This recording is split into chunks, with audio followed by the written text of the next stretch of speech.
नमस्कार साथियों। आज हम आर्टिकल 32 के बारे में बात करेंगे। आर्टिकल 32 में सिर्फ ये दिया गया है कि संवैधानिक उपचारों का अधिकार, यानी जो भी हमारे मूल अधिकार हैं उनको हम संरक्षित कैसे करें।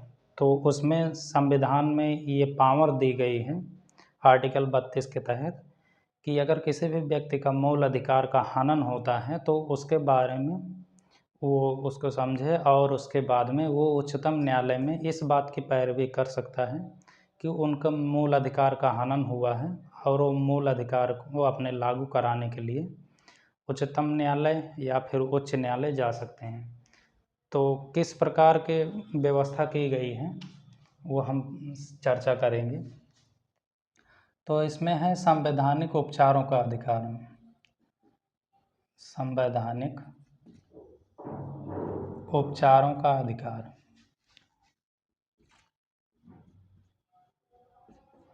ये आर्टिकल 32 में दिया गया है। इसमें एक ही आर्टिकल है। इसमें सुप्रीम कोर्ट और हाई कोर्ट को ये पावर देता है कि अगर भारत के किसी भी नागरिक की अगर मूल अधिकारों का हनन होता है तो उसके लिए उन्हें राहत प्रदान करें। तो हम बात करते हैं आर्टिकल 32 में क्या क्या व्यवस्थाएं की है। इसमें कुछ क्लॉज जोड़े गए हैं। तो हम बात करें 32A के बारे में। तो 32A में ये कहा गया है कि मूल अधिकार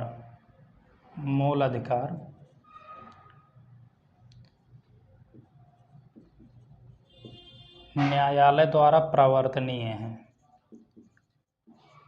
न्यायालय द्वारा प्रवर्तनीय है। प्रवर्तनीय का मतलब ये है कि आप मूल अधिकारों का हनन होने पर आप न्यायालय जा सकते हैं और उसके बाद में अगर आपके मूल अधिकारों का हनन हुआ है तो आप उसे फिर से, जो भी व्यक्ति ने हनन किया है, आप उन्हें दंड दिलवा सकते हैं और आपका मूल अधिकार, आपका अधिकार है वो चलता रहेगा। आपको स्वतंत्रता का अधिकार है, आपको समानता का अधिकार है, आपके साथ भेदभाव ना हो सके, इसीलिए ये व्यवस्थाएं की गई हैं।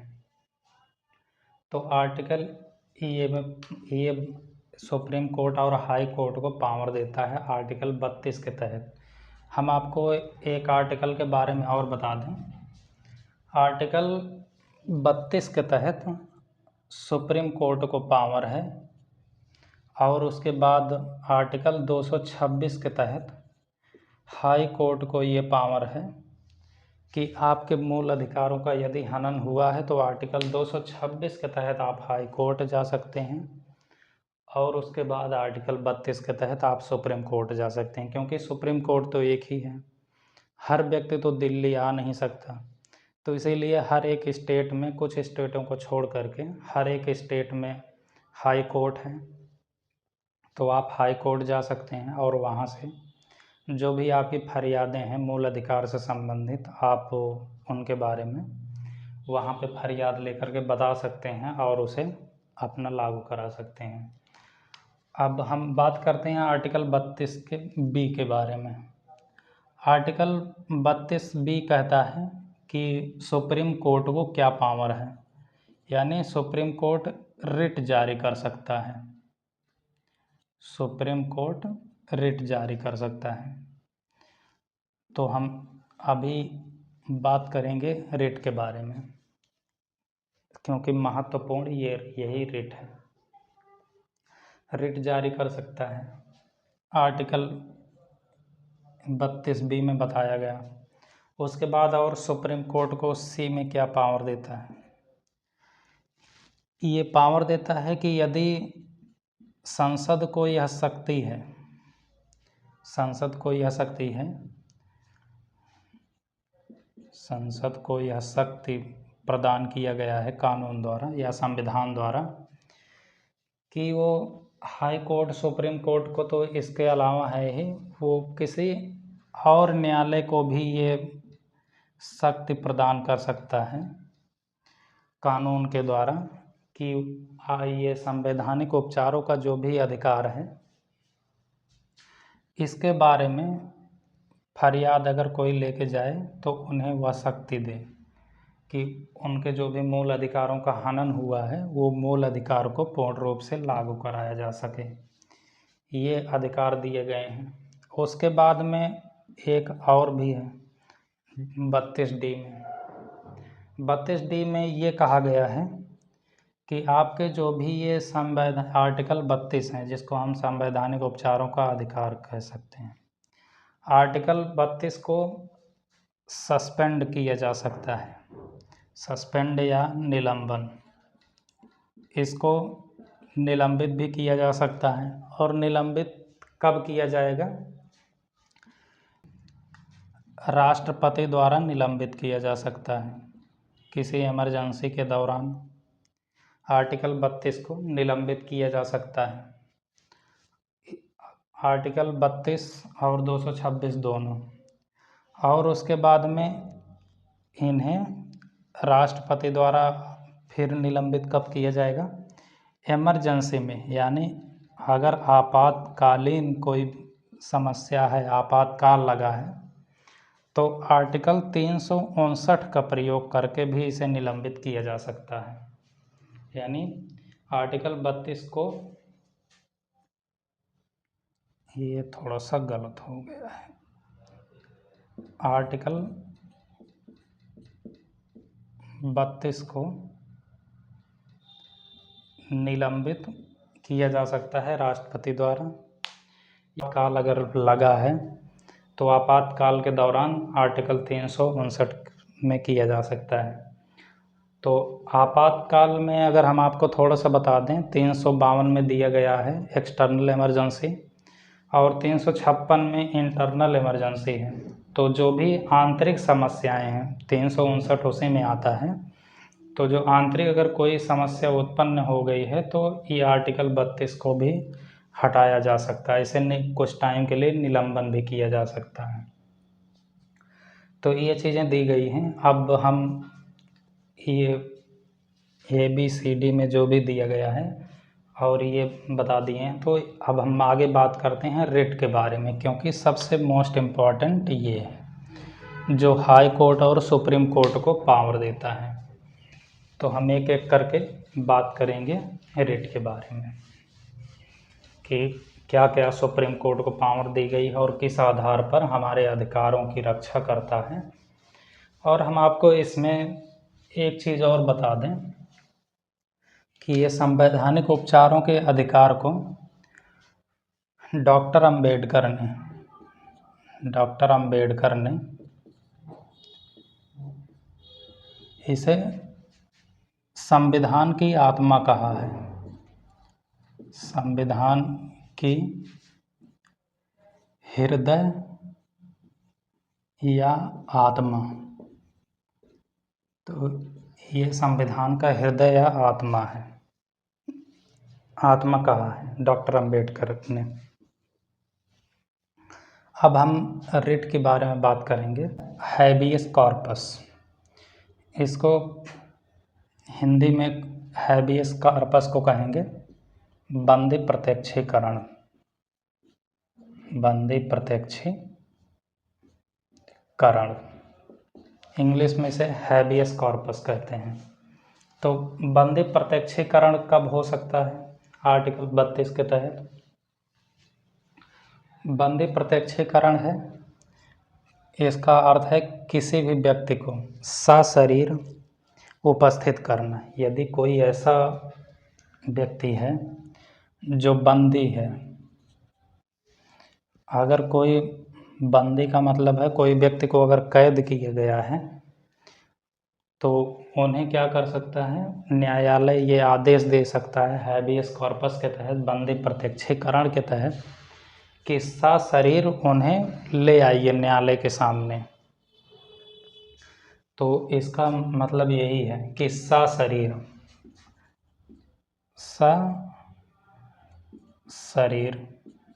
व्यक्ति को पेश करना। इसमें कब कब बंद, और ये देखेंगे कि न्यायालय फिर इसके बारे में विचार करेगा। यदि कोई व्यक्ति निर्दोष है तो उन्हें स्वतंत्र भी किया जा सकता है। तो आप जानते हैं कोर्ट में पहले बहस चलेगी, फिर उनके बातों को सुना जाएगा, फरियाद क्या है, तो क्या क्या उनके खिलाफ जो भी केसेस वगैरह हैं। तो यदि किसी व्यक्ति को बंदी बनाया गया है तो उन्हें अगर निर्दोष साबित होता है तो उन्हें स्वतंत्र भी किया जा सकता है। और किन आधार पर ये बंदी प्रत्यक्षीकरण लागू नहीं होता है? यदि कानून सम्मत, यानी कानून सम्मत का मतलब है कि कानून के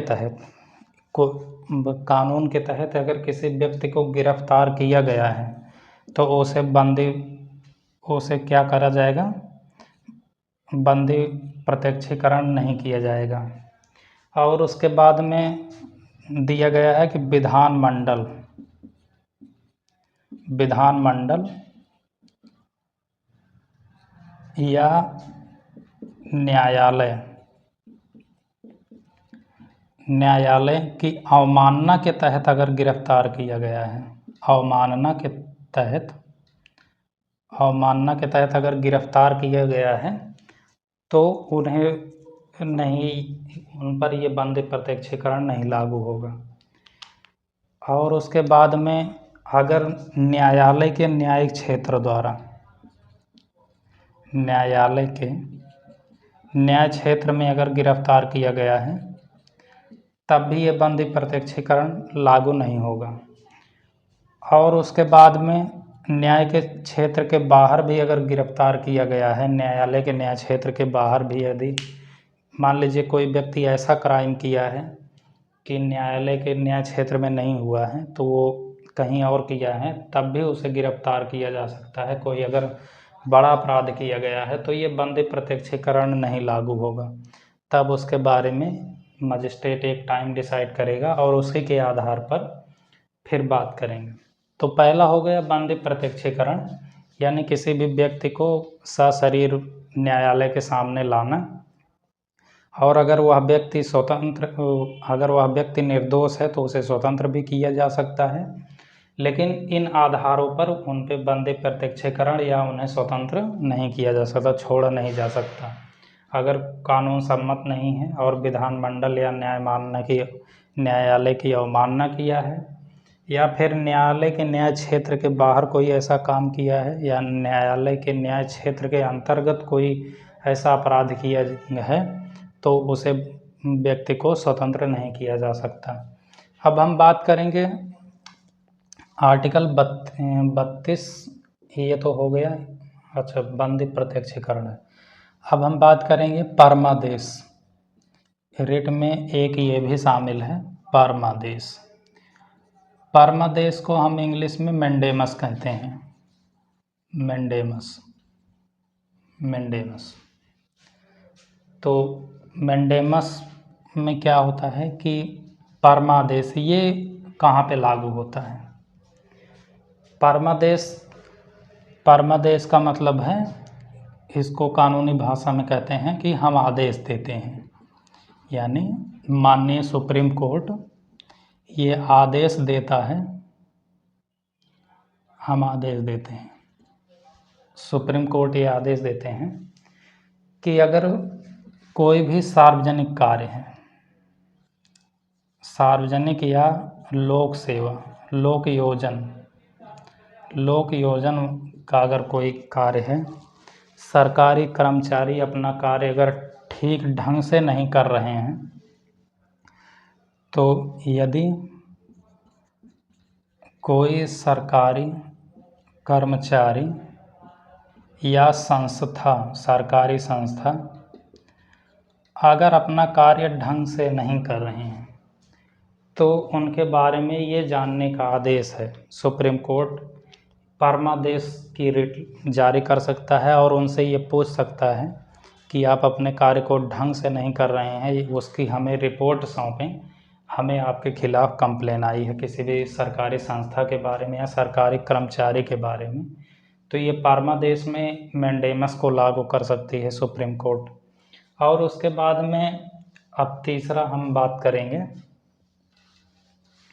उत्प्रेषण के बारे में।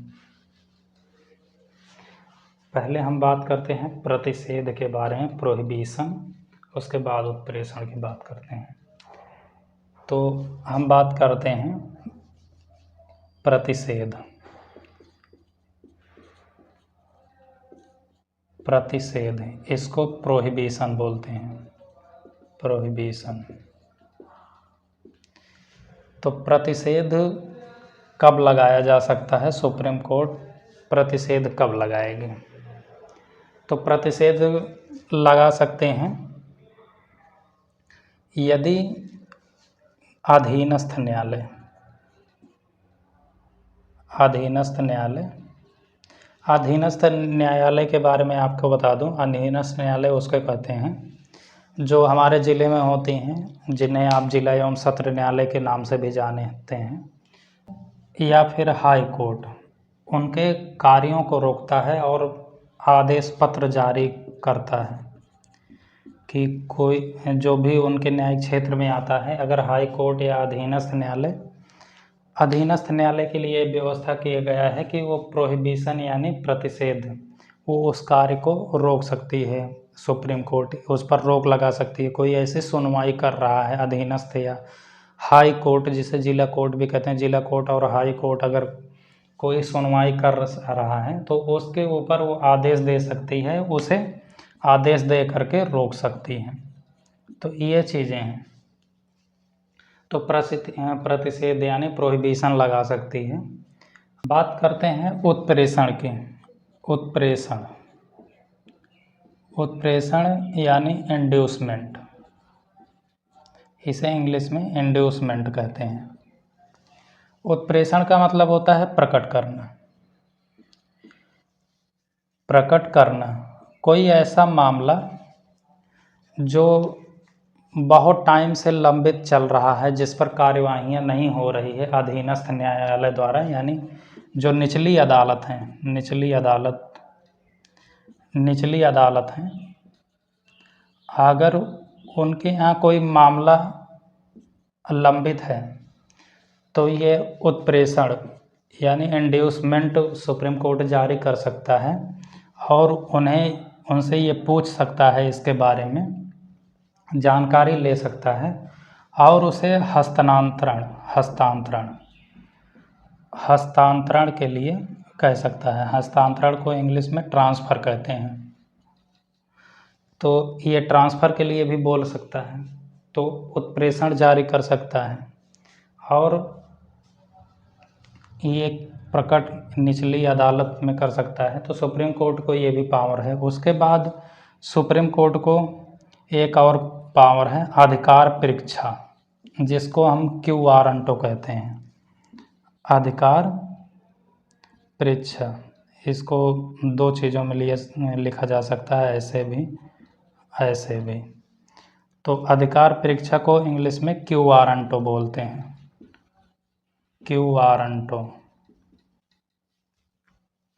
अब क्यू वारंटो के तहत क्या किया जा सकता है, यानी सार्वजनिक कार्यालयों के बारे में।